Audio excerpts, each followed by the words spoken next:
नमस्कार दोस्तों, स्वागत है आप सभी का औसम ज्ञान में।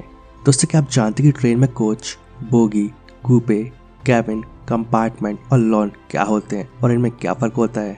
और क्या आप जानते हैं कि जब आप ट्रेन में एक बार सफ़र करते हैं तो रेलवे का कितना खर्चा होता है?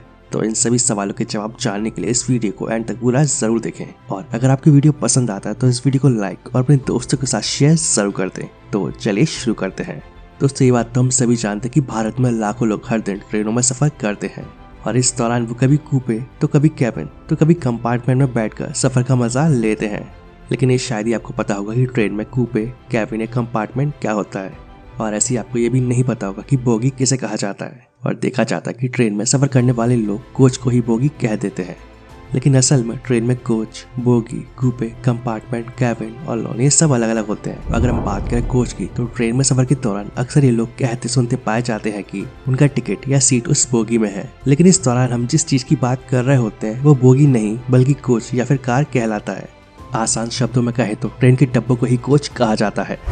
बोगी दोस्तों, ट्रेन की बोगी पर कोई सवारी नहीं कर सकता है क्योंकि इस पर बैठने के लिए कोई सीट होती ही नहीं है। दरअसल ट्रेन की बोगी पर कोच को फिट किया जाता है। 4 पहियों को एक्सल की मदद से जोड़कर बोगी तैयार की जाती है और जिसके ऊपर उस ट्रेन के कोच को लगाया जाता है। बोगी क्या होती है या कैसी होती है आप स्क्रीन पर देख ही सकते हैं। कैबिन दोस्तों, ट्रेन के फर्स्ट एसी कोच में कैबिन बने होते हैं और इसमें 4 सीटें होती हैं और एक दरवाजा होता है जिसे अंदर से बंद किया जा सकता है। और सफर के दौरान पैसेंजर के आरामदायक सफर के लिए कैबिन सबसे बेहतर ऑप्शन माना जाता है। और यही वजह है कि इसकी टिकट की कीमत भी हवाई जहाज की टिकट की कीमत के आसपास ही होती है।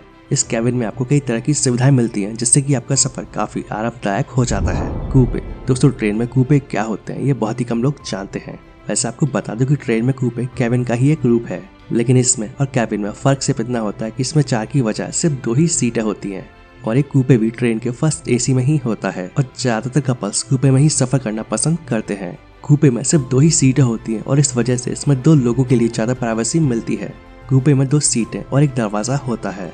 दोस्तों, कैबिन और कूपे ये दोनों ही फर्स्ट एसी में ही होते हैं। तो अब अगर बात की जाए कंपार्टमेंट की, तो ट्रेन का कंपार्टमेंट 8 सीटों से मिलकर बनता है, लेकिन सेकंड एसी में कंपार्टमेंट में सीटों की संख्या कम होकर सिर्फ 6 ही रह जाती है। आसान शब्दों में कहे तो स्लीपर या थर्ड एसी कोच के एक कंपार्टमेंट में 8 सीटें होती हैं, यानी 2 लोअर बर्थ, 2 मिडिल बर्थ और 2 अपर बर्थ और साइड अपर और साइड लोअर बर्थ। और एक LHB थर्ड एसी कोच में 9 कंपार्टमेंट यानी कि टोटल 72 सीटें होती हैं। और अब अगर हम बात करें लॉन की, तो ट्रेन के कोच में गेट से सीट तक पहुंचने के लिए जो रास्ता बना होता है उसे ही लॉन कहा जाता है। दोस्तों, जब आप ट्रेन की टिकट खरीदकर उसमें बैठकर सफर करते हैं तो आपको लगता होगा कि आपने रेलवे को उतना पैसा दे दिया है जितना कि सफर में खर्च हो रहा है, लेकिन असल में ऐसा है नहीं। क्योंकि अगर आप एक टिकट के लिए 500 रुपए दे रहे हैं तो समझ लीजिए कि इस सफर के लिए रेलवे आप पर 500 रुपए से ज्यादा पैसे खर्च करता है। और ऐसा इसलिए क्योंकि आपको कुल लागत में से सब्सिडी दी जाती है। कुछ रिपोर्ट्स की माने तो पैसेंजर ट्रेनों में रेलवे को यात्रियों से सिर्फ 57% लागत ही वसूल हो पाती है और इसके ऊपर का खर्चा रेलवे अपनी ओर से करता है।